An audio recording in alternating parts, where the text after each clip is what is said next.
भगवते शिवानंदाय। ओम नमो भगवते चिदानंद।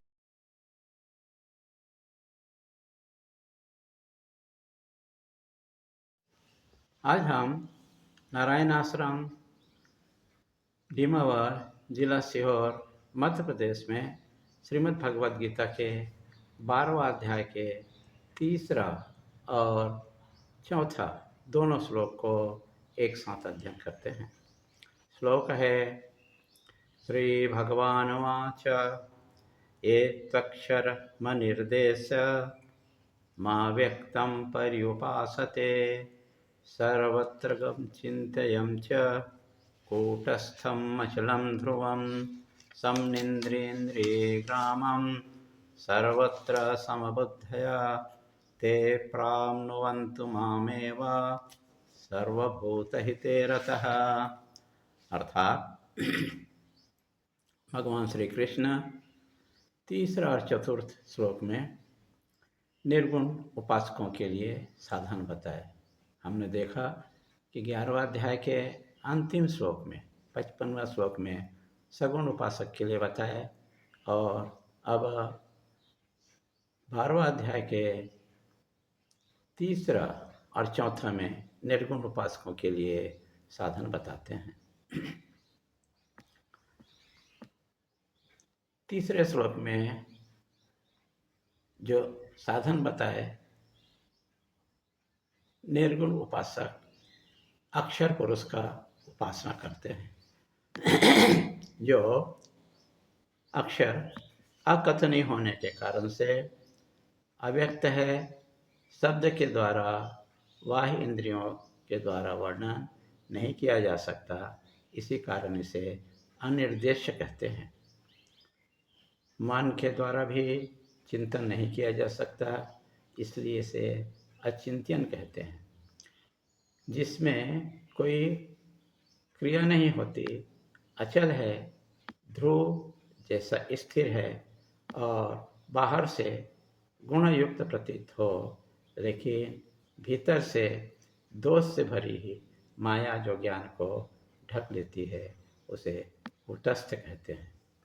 ऐसे उपास्य वस्तु का आप मैं ही हूँ, ऐसा मैं ही ब्रह्म हूँ, ऐसा तैलधारावत दीर्घ काल तक के ध्यान करते हैं, देहमान रहित उपासना करते हैं और जो समस्त इंद्रियों को संयम कर लिया हो तथा जिसकी बुद्धि इष्ट अनिष्ट अनुकूल प्रतिकूल की प्राप्ति में समा रहती हो, वो निश्चित ही मुझे प्राप्त करते हैं।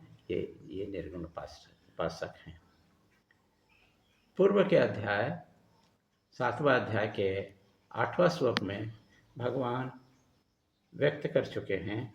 इस श्लोक के माध्यम से उदारः सर्व एवेते ज्ञानीनां त्वाम एवे मतम्, अर्थात ज्ञानी तो मेरा स्वरूप ही है, मेरी आत्मा ही है, वह मुझसे अन्य नहीं है। यहाँ पर पिछले इस श्लोक में एक शब्द आया, देही विमान हो रहित होकर के उपासना करना निर्गुण उपासकों के लिए।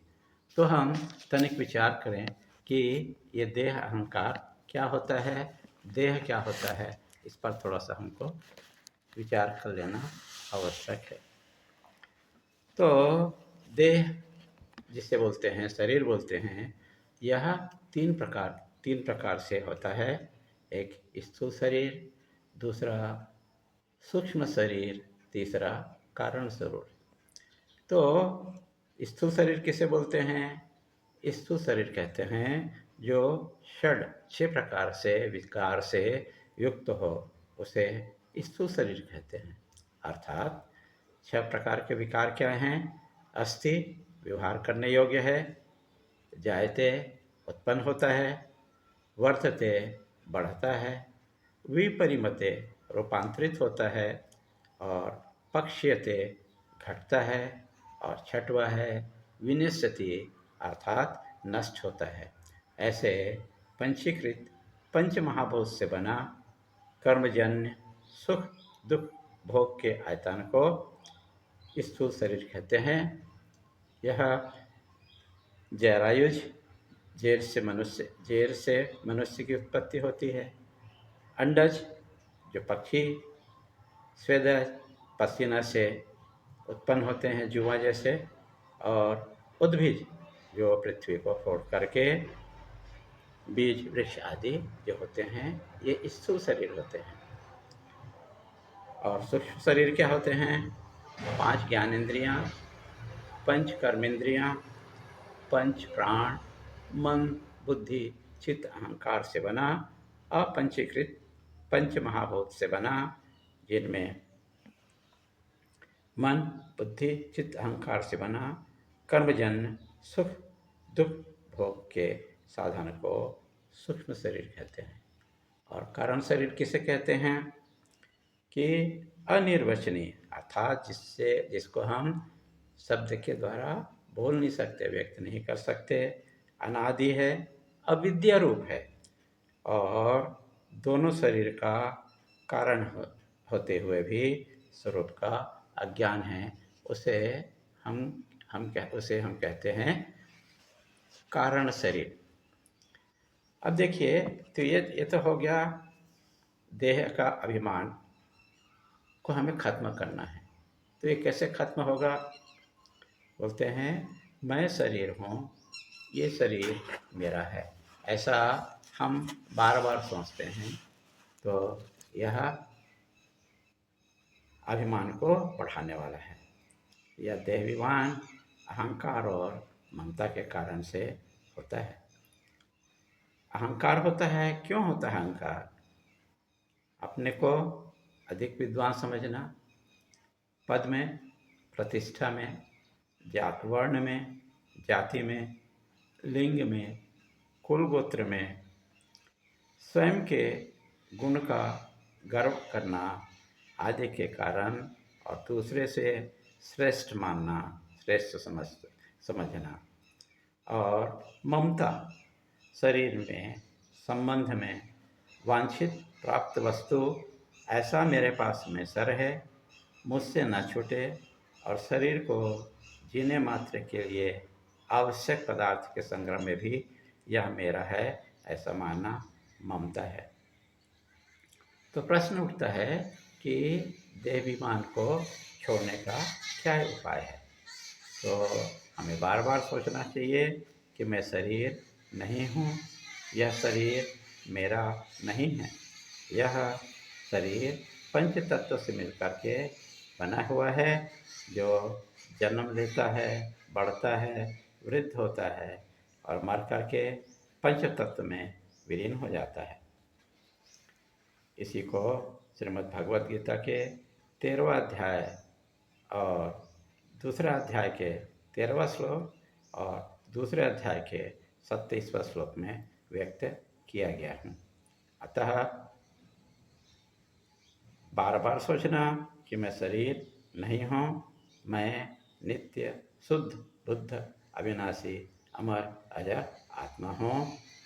इसके लिए भगवान श्री कृष्ण गीता के दूसरे अध्याय से लेकर के दूसरे अध्याय के 11वां श्लोक से लेकर के 30 श्लोक तक के वर्णन किए हैं। तो अहंकार रहित, ममता रहित जीवन व्यतीत करना, तभी हम निर्गुण निराकार ब्रह्म की प्राप्ति कर सकते हैं। हरि ओम तत्सत। ओम नमो नारायण। देह अभिमान से बचने के लिए आगे और कहा जाता है कि इंद्रिय समूह को विषय से रोकना चाहिए, क्योंकि यदि इंद्रियां विचलित होती है तो मन भी चंचल हो जाता है और समाधि टूट जाएगी। आगे इसी श्लोक में कहा सर्वभूत हिते रता। इसका अर्थ क्या है? कि इस श्लोक में मच्छर, मक्खी जैसे सूक्ष्म प्राणी से लेकर के ब्रह्मा लोक पर्यंत तक के किसी भी जीव को कष्ट नहीं देना। दुख नहीं देना। यह है सर्वभूत हितेरता। और उसकी दूसरी व्याख्या भी कहते हैं कि किसी पर दया भी और किसी पर निष्ठुर भी, दोनों से रहित होना। सगुण उपासक अग्निदेव को प्राप्त होते हैं और अंत में मुझे ही प्राप्त होते हैं। अक्षर उपासना साक्षात ब्रह्म भाव को प्राप्त होते हैं। देवता भाव को प्राप्त किए बिना ही वो सीधे मुझे ही प्राप्त हो जाते हैं। सगुण उपासक को कहा कि यह औपचारिक प्रशंसा के लिए उत्प्रेरणा देने के लिए कहा गया कि ये निर्गुण उपासक से श्रेष्ठ हैं। पंच इंद्रियां अपने विषय को लेकर ज्ञान में स्थित हो जाती हैं। परम गति को परमागति कहते हैं। ब्रह्ममुक्त कहीं आएगा नहीं, कहीं जाएगा नहीं। निर्गुण उपासक अति श्रेष्ठ होने के बाद भी अति दुर्लभ है। ब्रह्म चिंतन करते समय माया आ जाती है और इससे पार करना अति दुर्लभ होता है। अतः सगुण उपासक सरल है। इसी को प्रशंसा के रूप में भगवान श्री कृष्ण यहाँ पर कहते हैं। हरि ओम तत्सत।